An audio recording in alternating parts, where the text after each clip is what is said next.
Welcome to Krishna nursing academy. और पिछले वाले वीडियो में हमने पढ़ा था कि गैमेटोजेनेसिस क्या है और हमारा स्पर्मेटोजेनेसिस हमने समझा था। ठीक है, आज हम बात करने वाले हैं ओवम की और oogenesis के बारे में। ओके, तो एक बार मैं फिर से आपको बता देती हूँ कि गैमेटोजेनेसिस हमारा क्या था कि प्रोसेस ऑफ फॉर्मेशन और जो डेवलपमेंट होता है हमारे गैमेट्स का, उसको हम बोलते हैं गैमेटोजेनेसिस। ठीक है, और हमारा जो मेल गैमेट है वो है स्पर्म और हमारा जो फीमेल गैमेट है वो है हमारा ओवम। इन दोनों को, ये दोनों गैमेट्स का जो मैच्योरेशन, जो फॉर्मेशन होता है और उस प्रोसेस को हम बोलते हैं गैमेटोजेनेसिस। और स्पेशली जब हम एक स्पर्म गैमेट की अगर बात करें तो उसका प्रोडक्शन और उसका फॉर्मेशन जो होने की जो प्रोसेस है उस प्रोसेस को हम कहते हैं स्पर्मेटोजेनेसिस। और जब ओवम का फॉर्मेशन एंड ओवम का मैच्योरेशन होता है उस प्रोसेस को हम कहते हैं oogenesis। ठीक है, वही आज हम पढ़ने वाले हैं, लेकिन सबसे पहले हम देखेंगे यहाँ पे ओवम का स्ट्रक्चर। ठीक है, ये हमारा बीच वाला जो है वो न्यूक्लियस होता है। ठीक है, ये हमारा जो बाहर वाली जो लेयर है, ठीक है, हमारी ये बाहर वाली जो लेयर है, और ये जो सेल्स ऐसे सराउंडिंग आपको यहाँ पे दिख रहे हैं, ठीक है, सर्कुलर में, इसको हम बोलते हैं कोरोना रेडिएटा। ठीक है, एकदम इजी नाम है, जैसे मैं बोलूँ वैसे आप इसको रिपीट करो। ठीक है, जैसे ही मेरा सुन के आप इसको रिपीट करोगे तो आपको इजीली याद रह जाएगा। ठीक है, इसमें कुछ भी मुश्किल नहीं है, सिर्फ आपको अच्छे से याद करना है। जैसे मैं बोलूँ वैसे आपको रिपीट करना है और जैसे मैं समझाऊँ बिल्कुल वैसे ही आपको उसको रिपीट करना है। ठीक है, अगर मेरे बोलने के बाद, ये वीडियो देखने के बाद अगर आप सिर्फ अपने आप से रिपीट करोगे ना, फिर भी आपको ये आ जाएगा। आपको सिर्फ इतना ही देखना पड़ेगा कि कौन सा कहाँ पे सिर्फ लिखना है, सिर्फ कंटेंट आपको अपने हिसाब से लिखना पड़ेगा। ठीक है, बाकी जैसे मैं बताऊँ उससे समझ तो आपको एकदम से समझ में आ जाएगा। ठीक है, ये हमारा बाहर का जो सेल्स है इसको हम बोलते हैं कोरोना रेडिएटा, इसलिए मैं 2-3 बार रिपीट करूँगी ताकि आप लोगों को अच्छे से याद रह जाए। हमारा बाहर वाला क्या था सेल, कोरोना रेडिएटा, और हमारी जो सबसे बाहर वाली लेयर है इसको हम बोलते हैं zona pellucida, zona pellucida, zona pellucida.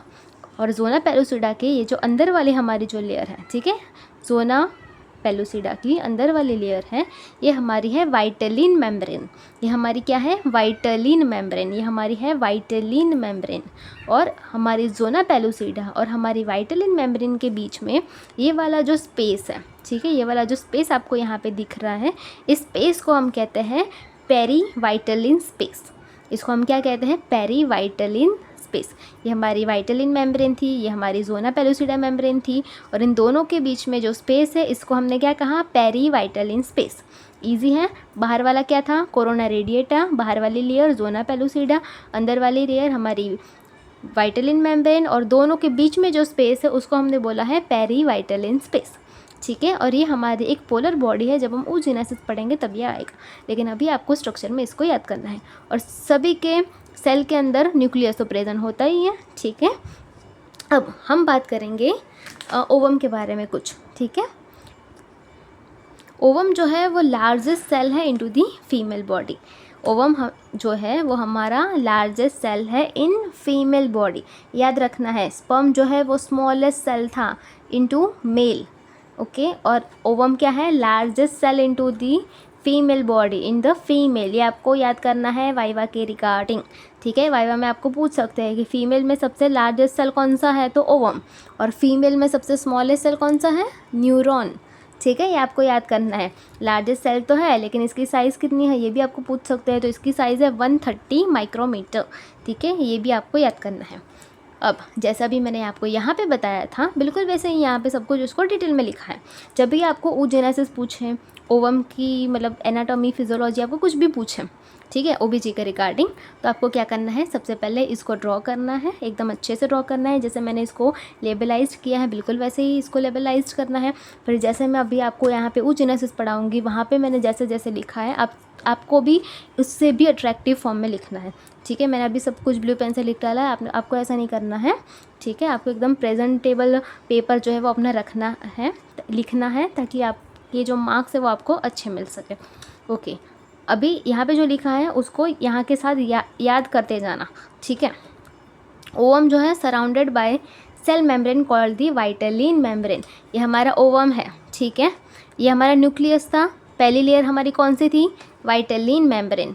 ठीक है, और फिर दूसरी लेयर हमारी कौन सी थी, लास्ट वाली बाहर वाली लेयर, जोना पेलुसिडा। और जोना पेलुसिडा और वाइटलिन मेम्ब्रेन के बीच में जो स्पेस था उसको हमने क्या बोला था, पेरी वाइटलिन स्पेस। ठीक है, और हमारा जो बाहर वाला जो सर्कुलर वाला जो था वो क्या था, corona radiata.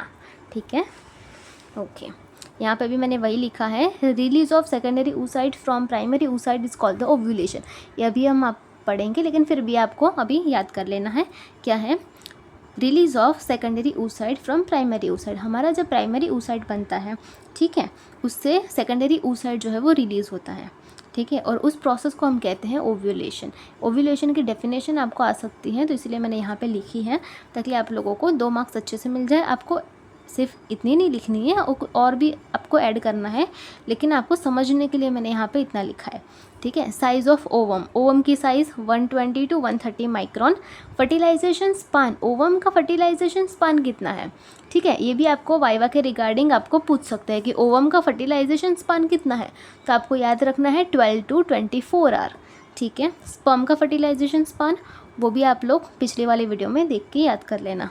Outer layer of ovum is surrounded by the corona radiata made of granulosa cells. ठीक है, हमारा जो आउटर लेयर है, ठीक है, हमारे ओवम की, वो कोरोना रेडिएटा जो था यहाँ पे अभी था ना, यहाँ पे कोरोना रेडिएटा मैंने आपको याद करवाया था, वो हमारे ग्रेन्युलोसा सेल हैं। ठीक है, उससे वो क्या होता है, सराउंड होता है। अब आ गया समझ में। अब हम देखेंगे हमारा oogenesis। ठीक है, आगे हम देखने वाले हैं oogenesis। तो हमारा oogenesis क्या है, development of mature ovum by the primordial germ cell, that process is called as a oogenesis। अगर आपने स्पर्मेटोजेनेसिस वाली वीडियो देखी है और आपको वो वाला पूरी प्रोसेस आपको याद है, ठीक है, ये बिल्कुल वैसे ही प्रोसेस है। वहाँ पे भी प्रीमोर्डियल जर्म सेल था, उसमें से वो प्रोसेस हो रही थी। यहाँ पे भी प्रीमोर्डियल फीमेल जर्म सेल था, ठीक है, उसमें से ये प्रोसेस जो है वो होने वाली है पूरी। अगर आपने वो वाला वीडियो नहीं देखा तो पहले वो जाके देख लीजिए, वहाँ पर मैंने एकदम ईजिली समझाया है। उसको समझने के बाद आपको ये भी अच्छी तरीके से समझ में आ जाएगा। ठीक है, ओके, तो स्टार्ट हमारा कहाँ से होती है, हमारी oogenesis की जो प्रोसेस है वो कब स्टार्ट होती है, जब इंट्रायूटेरिन लाइफ में, जब इंट्रायूटेरिन में जब बेबी जब होती है, ठीक है, मदर के वुम में जब एक फ़ीमेल होती है, 6 to 8 वीक्स ऑफ जेस्टेशन, ये भी आपको याद करना है, 6 to 8 वीक्स ऑफ जेस्टेशन। ठीक है, यहाँ से वो प्रोसेस जो है वो स्टार्ट हो जाती है, जब वो है इंट्रायूटेरिन लाइफ में जब होती है फीमेल, मदर के वुम में होती है, कब, 6 to 8 वीक्स ऑफ जेस्टेशन। ठीक है, यहाँ पे मैंने पूरा लिखा हुआ है, देखो पहले हमारा क्या बनता है, oogoनियम, वहाँ पे क्या बन रहा था, स्पर्मेटोगोनिया, उसको कोऑर्डिनेट करके चलो। ठीक है, अगर आपने वो वाली वीडियो नहीं देखी तो पहले वो जाके देख के आओ। ठीक है, उसको कोऑर्डिनेट करके यहाँ पे याद रखोगे ना तो इसको इजीली आपको समझने के लिए अच्छा रहेगा। पहले क्या बना हमारा oogoनियम, किस में से, जर्म सेल में से, जर्म सेल में से क्या बना, oogoनियम बना, oogoनियम में से हमारा प्राइमरी oocyte बना, फिर हमारा सेकेंडरी oocyte बना, फिर सेकेंडरी oocyte में से जो हमारी जो दूसरी प्रोसेस है उस सेकेंडरी oocyte में से फिर हमारा क्या हुआ, ओवम जो है वो रिलीज़ हो गया। ठीक है, और उसके साथ साथ देखो यहाँ पे जब सेकेंडरी oocyte बनता है ना, तब एक फर्स्ट पोलर बॉडी, मतलब एक फर्स्ट पोलर बॉडी जो है वो भी जो है यहाँ पे रिलीज़ होती है, और जब ओवम हमारा बन के पूरा रेडी हो जाता है तब हमारी जो सेकंड पोलर बॉडी है वो यहाँ पे रिलीज़ होती है। वहाँ पे क्या हो रहा था, हमारा स्पर्मेटोगोनिया बना था। ठीक है, फिर हमारा प्राइमरी स्पर्मेटोसाइट बना, फिर हमारा सेकेंडरी स्पर्मेटोसाइट बना था, फिर हमारा स्पर्मेटाइट्स बना था, फिर उसमें से स्पर्मेटोजुआ बना था। बिल्कुल यहाँ पे वैसे ही है। ठीक है, वहाँ पे प्राइमरी स्पर्मेटोसाइट लिखा था हमने क्योंकि वो स्पर्म की प्रोसेस थी। यहाँ पे हम ओवम की प्रोसेस कर रहे हैं तो यहाँ पे क्या होगा, हमारा oocyte। ठीक है, बस इतना ही यहाँ पे फ़र्क है, ये आपको अच्छे से याद करना है। यहाँ पे आप इसकी डेफिनेशन में इसको ऐसे भी लिख सकते हो कि development of the mature ovum by the primordial germ cells, that process is called as the oogenesis।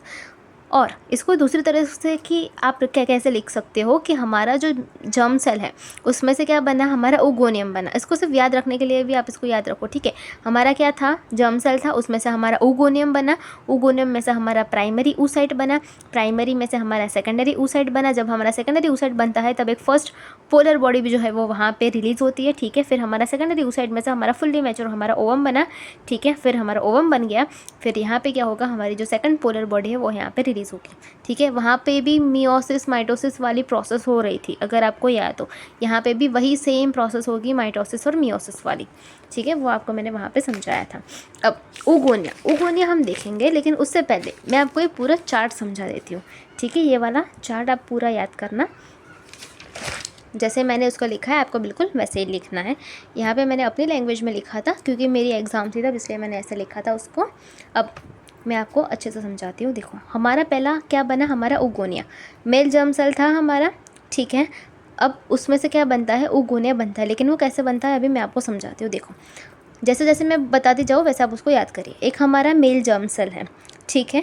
अब वो क्या करता है, हमारी जो ओवरीज़ है ना उसमें वो एंटर करता है। क्या हुआ, एक हमारा जो जर्म सेल है, जो एक हमारा फीमेल जर्म सेल है, वो हमारी ओवरीज़ में क्या करता है, एंटर करता है।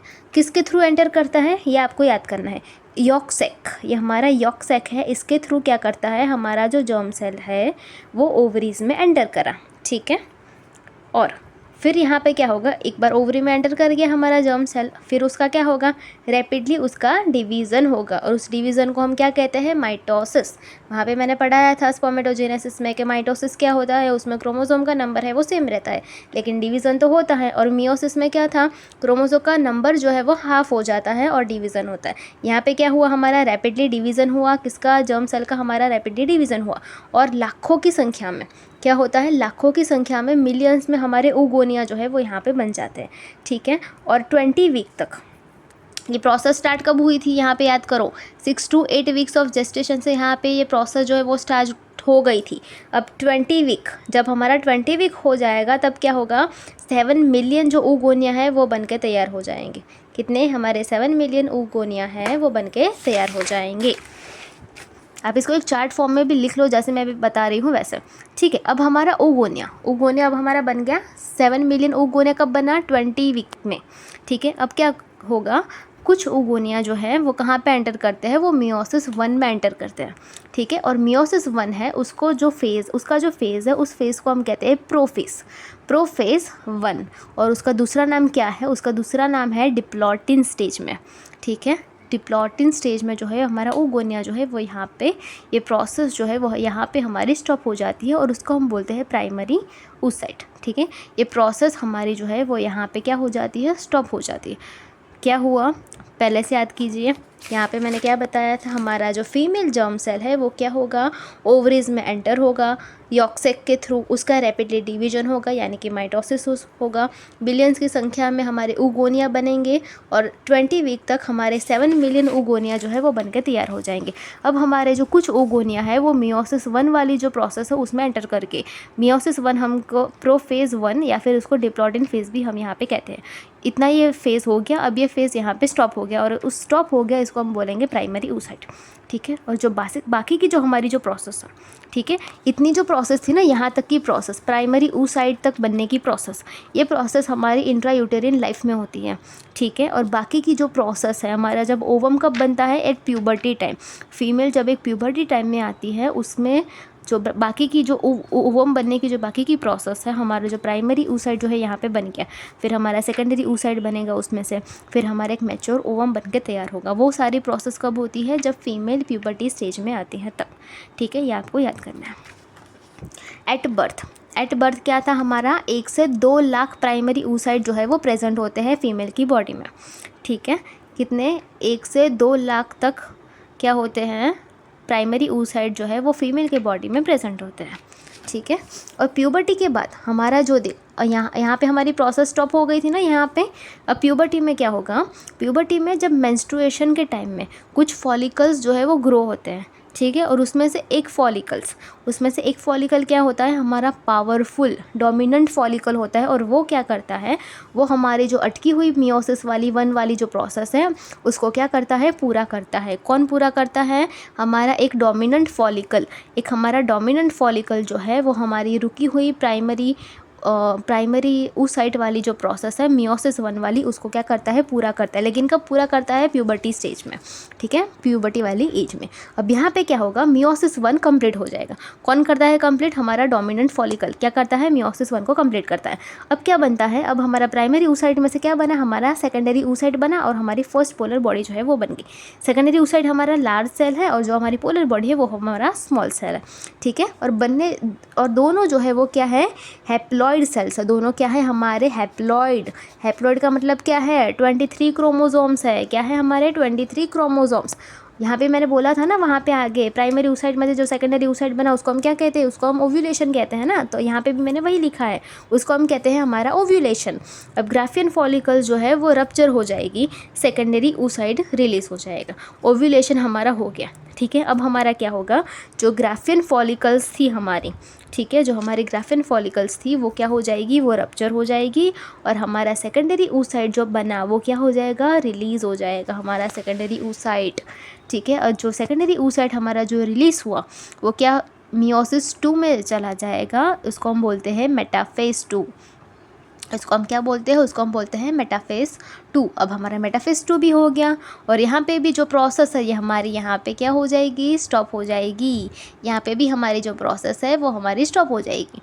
ठीक है, और अब चालू कब होगी, after the fertilisation. After the fertilisation हमारी ये प्रोसेस जो है वो हमारी क्या हो जाएगी, शुरू हो जाएगी। स्पर्म के आने के बाद सेकेंडरी oocyte मियोसिस 2 क्या करता है, कंप्लीट करता है। ठीक है, स्पर्म के आने के बाद हमारा जो सेकेंडरी oocyte है वो मियोसिस 2 को कंप्लीट करता है, mature ovum plus second polar body जो है वो बनाता है।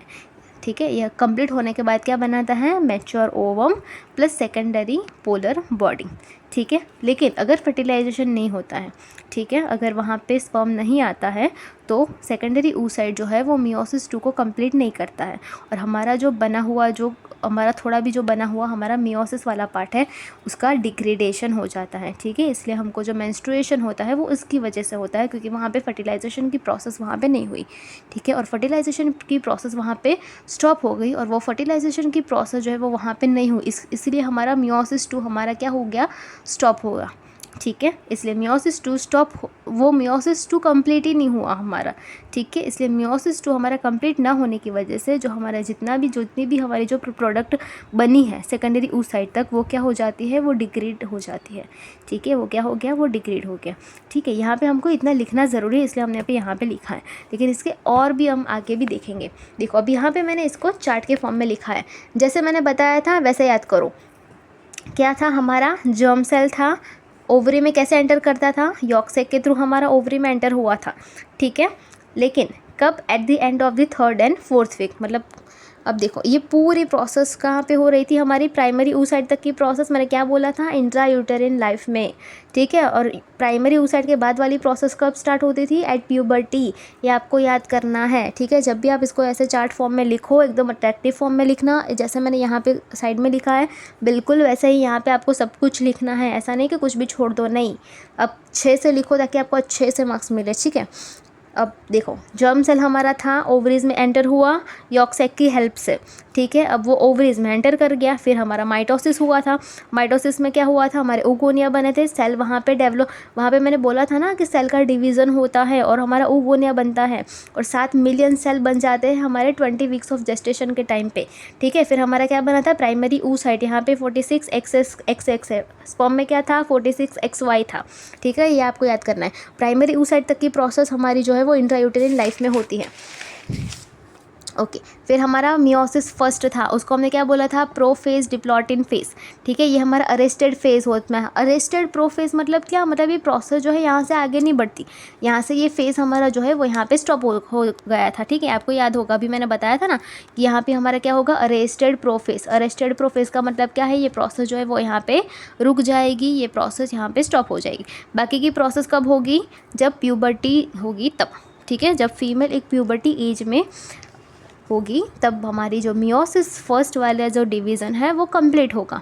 और वो कंप्लीट कौन करेगा, हमारा मैच्योर, हमारा जो फॉलिकल था ना, एक डोमिनेंट हमारा जो फॉलिकल था वो क्या करेगा, इस फर्स्ट मियोटिक डिवीज़न वाली जो प्रोसेस थी उसको क्या करेगा, उसको कंप्लीट करेगा। ठीक है, और उससे हमारा क्या बना था, secondary oocyte and first polar body.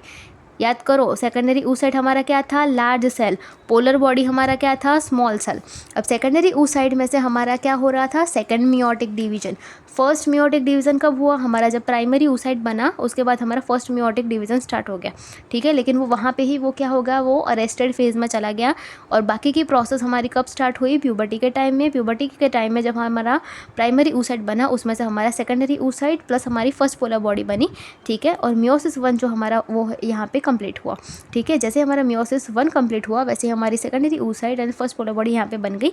अब हमारे यहाँ से सेकंड मियोटिक डिवीज़न शुरू हो गया, ठीक है। और हमारा जो सेकेंडरी जो मियोटिक डिवीज़न हुआ ये भी हमारा अरेस्टेड फेज़ में है और इस फेज़ को हम कहते हैं अरेस्टेड मेटाफेज़, ठीक है। वो हमारा कौन सा था, डिप्लॉटिन प्रोफेज़।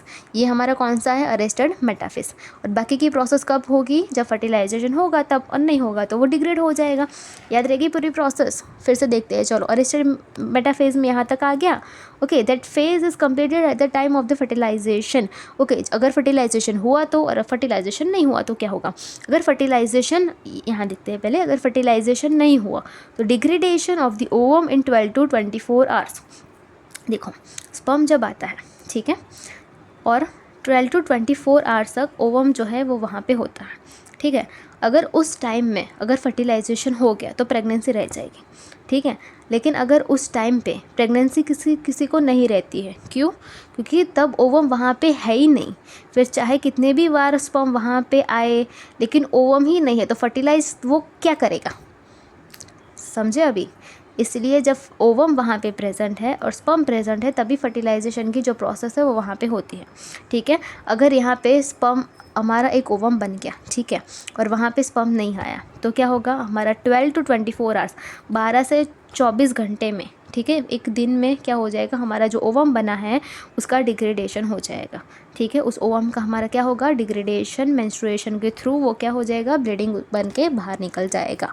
और अगर फर्टिलाइजेशन हुआ तो हमारा सेकंड मियोटिक डिवीज़न है वो कंप्लीट हो जाएगा, ठीक है। अगर हमारा फर्टिलाइजेशन हुआ तो हमारा जो सेकेंडरी मियोटिक डिवीज़न है वो कंप्लीट हो जाएगा और सेकेंडरी oocyte किस में कन्वर्ट हो जाएगा, फीमेल प्रोन्यूक्लियस और हमारी सेकंड पोलर बॉडी, ठीक है। और यहाँ पे हमारा क्रोमोसोम क्या है, 23X, क्योंकि यहाँ पे मियोसिस हुआ ना। मियोसिस में क्या हो रहा था, हमारा सेल डिवीज़न। क्रोमोसोम भी डिवीज़न होता है, अगर फर्स्ट वीडियो देखी हो तो याद होगा। चलो, अब आई होप आपको ये वाली पूरी प्रोसेस आपको यहाँ पे समझ में आ गई होगी। यहाँ तक था हमारा oogenesis, ठीक है। और फर्टिलाइजेशन की प्रोसेस हम देखेंगे कल, ठीक है। आज तक आप ये वाला पूरा याद करो, ठीक है। अगर आपको फिर भी कुछ प्रॉब्लम है तो आप लोग मुझे बता सकते हो, मैं एक बार फिर से अच्छे से क्लियर हो वैसे वाली भी वीडियो आपको बना के दूँगी, ठीक है। Thank you so much.